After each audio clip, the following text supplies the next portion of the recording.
What's up, guys? Welcome back to Take on Tottenham. My name is Ben, and this is my take on Tottenham. Our full-time result is Arsenal 2, Tottenham 1.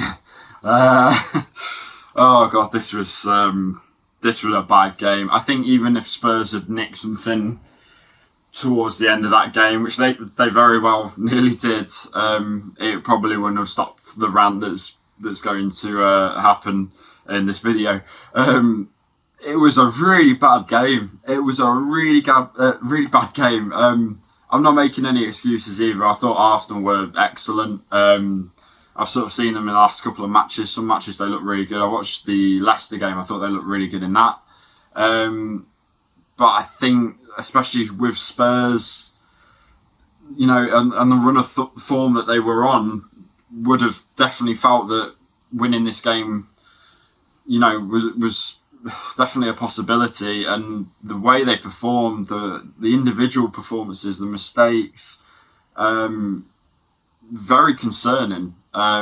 Especially, like I said, from a team that is on the back of 5 straight wins. We've been looking really confident in our play. You know, we've been looking very attacking, which we've really struggled with at times this season. Start of the season wasn't so bad. Middle of the season, it really dropped off. Players like Bale really starting to hit form, was really good. Kane as well, looking really good. But this game, even when we had Sonny, it was just poor. And then the rest of the game, like, I cannot tell you a single bit that I thought Spurs generally looked like they were going to get anything from this game. Even attacking the stuff, I never felt confident that they were going to score. They came close, but I honestly never thought Spurs were going to get back into that game at all. But yeah, let's get into it. So, I've wrote poor 15 minutes because I generally thought there was going to be some improvement. No, there wasn't. But in hindsight, that's all I wrote at the time. But yeah, poor 15 minutes first in. Sitting back and just inviting pressure, really inviting Arsenal to attack us. And I don't know if Jose was trying to replicate the first game. Yeah, Arsenal had a lot of possession, whipping a load of crosses into our box. Nothing came of it. We had a really sturdy defence back then. We had Dyer and Alderweireld who were really confident and comfortable with each other. Obviously, that has very much changed since then. But Spurs were happy to invite the pressure and hit them on the counter-attack. I don't know if that was the game plan today, but it didn't work if it was. And it was just, I just don't know why we were just sitting back so deep. You know, Kane, well, not only Kane, like Kane and Ndombele, Bale, even Sonny before he got injured, just not getting involved in the game that much. And it was really frustrating to see. And then obviously Sonny did his hamstring. It was quite clear what the injury was. Don't know how long he'll be out for. You'd think anywhere between 2-3 weeks, 4 or 5, maybe. Depends how bad it is. He was walking off pretty good, so I don't know if I'm not expecting him to be back for the next game or even the weekend. But maybe a 3-week injury. I have no idea. But it would it have changed the game? Watching it, no. I did think Spurs were just poor all over the pitch, but it was a massive blow, that was, because Sonny's been a star this season, so that was a shame. Hopefully he'll come back sooner rather than later. 20 minutes in, no shots on goal, and no touches in the opposition box. No touches in the opposition box at all. Nothing. After 20 minutes. 20 minutes and nothing. What am I watching? And I've wrote down Kane, Bale, and Ndombele hardly involved. They hardly were getting involved, especially Ndombele. I thought, like, he's the one who sort of brings it all together, and he was just struggling. He just didn't look comfortable. You know, it just didn't. Something looked off. I don't even know if it was. I can't even say it was fatigue or anything. It just didn't look there today. And then the biggest plot twist ever, Spurs pull a goal out of nowhere with their first shot on target, their first shot of the game, with Lamela with an amazing Rabona, which was an amazing bit of skill. It was a fantastic goal. I can't take that away. It was a great goal. You know, it was out of nothing as well. I really thought we'd balls up that chance as well, because I thought, oh no, it's, you know, he came to Lamela and he just had a bit of, I don't know, something just came over him and he just did a Rabona. He's got a history of doing that, and he managed to get a goal. It was a brilliant goal. And then Doherty, I thought Doherty had a terrible game. He's going to get so much flack after this game. I wouldn't be surprised to see Aurier back in on Thursday against Zagreb, and then maybe Aurier back in the squad for a period, to be honest. 'Cause I think like Doherty had such a bad game today. I felt him and Højbjerg especially they were absolutely exposed on the right side. Like I can't pronounce his name. Tierney and Smith Rowe, I thought they were just embarrassing them. Like it was they must have been rubbing their hands when they saw Doherty on the team sheet, and it showed. Like I really thought Aurier should have started this game. Not only defensively, I think he is better than Doherty, but I think we go forward. I saw Doherty try and put crosses in, and I'm just thinking like, and then he takes a touch and then he passes it back, and I'm like, if that was Aurier, that would be a first time cross into the box. But you know, I don't know. But Højbjerg as well, sluggish today. Marking was bad, positioning. You know, he improved in the second half, but just really poor. And yeah, Kane hardly had a touch of the ball in the first half. In the game, really, until like the 80th minute, was hardly involved in the game. If you told me Kane had been sent off, I might have believed you. And then we conceded before half-time, trademark Spurs thing to do this season. Doherty, I felt, was predominantly to blame for the goal. He was slow, he was easily done. Or was it, I think it was Tierney. It was either Tierney or Smith Rowe who did it. I think it was Tierney, but got past him way too easily. He couldn't keep up. He was completely done. And it was just a poor goal to concede. And again, the timing of it right before half time, it was just so bad. Second half, you are hoping, you are praying that we come out and show a response, and that we, you know, Jose hopefully will have laid into him at half time. Nope, nothing happened. I actually would have bought Aurier on at half time. I thought, oh god, this is not going well for Doherty on that game. I would have bought Aurier on at half time, not only again, like I said, for defensive reasons, but it will give us something else going forward. No substitution. Lloris. I thought Lloris seemed quite uncertain today. He had a couple of little bits where he sort of didn't look confident when he had the ball. He came out, tried to do a sweeper sort of thing. Nearly gave the ball away to Arsenal in the first half as well. But I just thought his distribution as well just didn't look that confident today. And there was a really embarrassing thing where I think Doherty had a simple header. No one was going at it. There was no Arsenal players around him.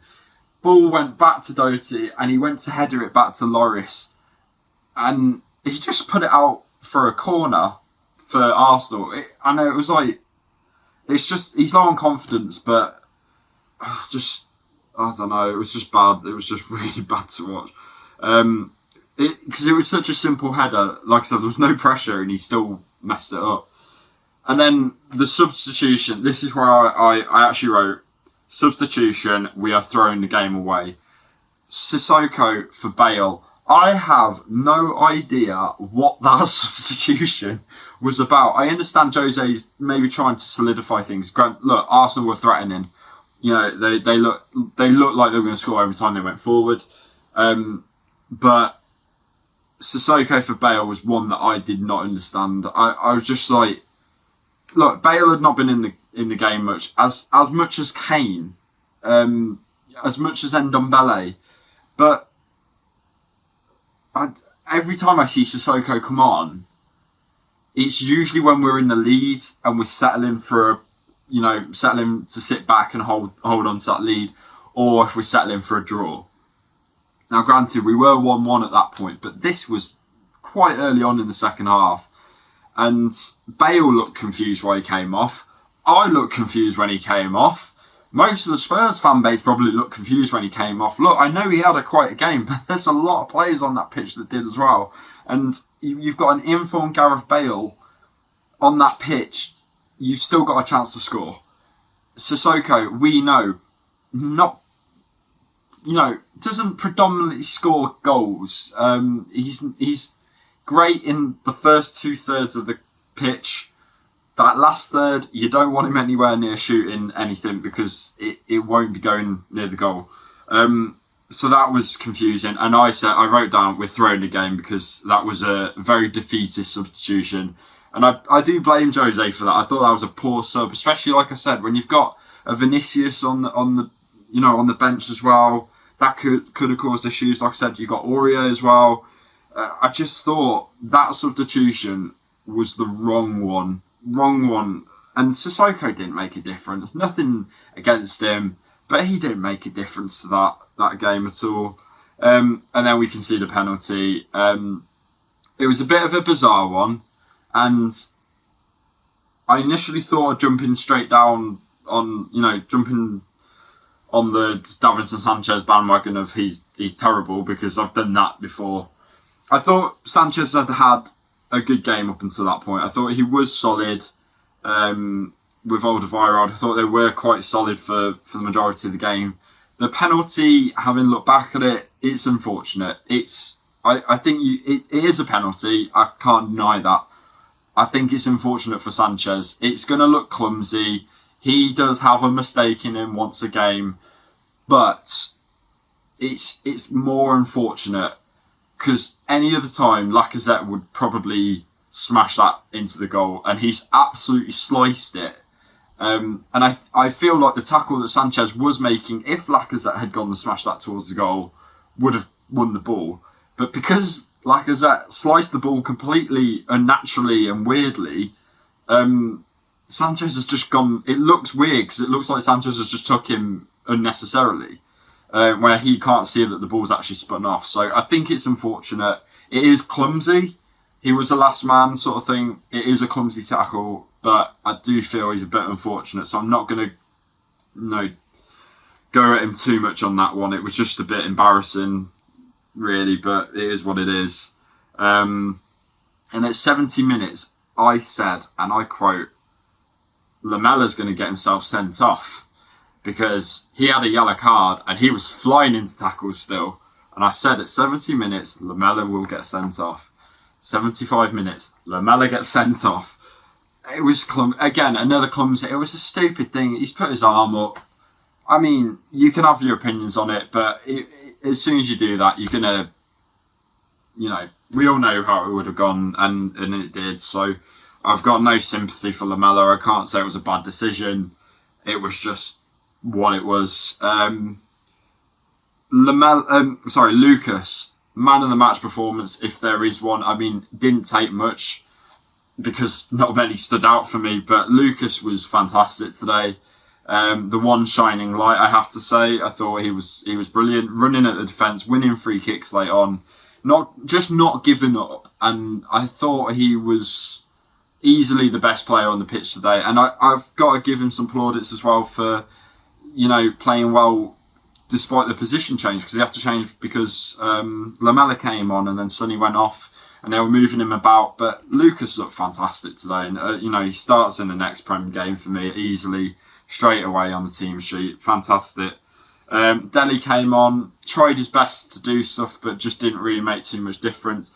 And obviously, because we've made the early sub, we kind of got our hands tied with trying to bring the game back. We went 2-1 down and had brought Sissoko and Dele on. And like I said, then we can't bring a Vinicius on, we can't bring an Aurier on to try and give us more attacking threat. Spurs kind of had their hands tied. Funnily enough, last 10 minutes probably was the best they were. I don't know why, again, it took for that to become that way, but Spurs started looking threatening. Kane hit the post for a free kick. And they started looking like they were attacking. And apart from, I think it was Gabriel for Arsenal, made an excellent clearance to deny Sanchez If he just connected with that more cleanly, Sanchez, if he just volleyed, absolutely rifled it, he sort of scuffed it. It's going towards goal. Gabriel stuck his head in the way. Spurs don't deserve anything from the game, but the last 10 minutes, at least they tried, I guess. That's a positive. Doherty's passing. I'm coming back to it. In the last 10 minutes when Spurs are trying to go forward, he plays a pass for... You've got, I think it was Lucas and Kane, and he tries to find one of them, and he just boots it up towards the corner flag, and no one's there. Brilliant. And then going back, he tried to play a ball back to Alderweireld, and he just put it in no man's land, and Arsenal was straight on it, and I was just like, oh my god, no. And one last thing, Kane on free kicks. Look, I know he hit the post, I know it was close, but then also the one literally in the 94th minute as well. It was like, look, I need to know who is our free kick taker? Like, who is our free kick taker? Because I sort of look at Kane, I'm like, look, there's no doubt in Kane's quality. I know people go on and go, oh, you know, he's crap and everything like that. But Kane literally proved what he can do with the football against Palace. Like, that was a wonder goal. I don't get why he's not great with free kicks. I'm trying to wrap my mind back to the last time I saw him score a free kick. And I'm honestly thinking that it was maybe 7 years ago against Aston Villa. And I swear that it took a deflection and it went in and it was the winner. It was like in the 92nd minute. It was in his breakout season actually for us when we had the Under Armour kit and it had that little strip that went across like that little line that went across here. Poch's first season. But I'm trying to think if that is actually the last free kick that he scored. It might be. And if so, why is he taking free kicks? I know he hit the post. Well, why haven't we got a decent free kick taker? Like someone... I know Eriksen would have took these usually. But it's like since Eriksen left, like they don't know who's on free kicks. So Kane just goes, oh, I'll have it. So I'd like to see a different free kick taker. But then I look at the team that we've got and I'm like, generally don't know who would do it. I know Dyer's okay with free kicks, but another one where I've not seen him score one yet. So, poor performance overall. I'm sorry about the rant. We're on a 17-minute rant. It might be the longest video on this channel. But I'm annoyed because the team didn't show up. And at least in a derby match, even if they lose, I can go, you lost, but you put everything into it. You know, you showed up. And you've done everything you can and you've lost, but it's okay because I know that you gave 100%. It's when they don't show up, everyone gets annoyed. And it was a poor performance today. And like I said, I don't want to take anything away from Arsenal. I thought they were fantastic today. They fully deserved the win. I'm not even lying about that. They deserved the win. You know, they were the better team. I don't think anyone... I don't think you're going to be able to find a Spurs fan that would be able to tell you that differently either. You have to be honest about that and say that they were the better team today. And yeah, it is what it is. But Spurs need to improve. We've got Dinamo Zagreb on Thursday, 5:55 kickoff, Europa League second leg. I'm losing the will to talk. So we need to see a massive improvement. I thought everyone was poor today, bar Lucas. So I imagine there'll be quite a few changes for that match for sure. But yeah, we need to see improvement because it is only half time in that match as well. So I will see you guys on Thursday. I'm going to go and get a drink and go to sleep or something. So I will see you guys in the next video. If you've liked what you've seen, by the way, hit the subscribe button and all that. And I'll see you guys on Thursday. And as always, come on, you Spurs.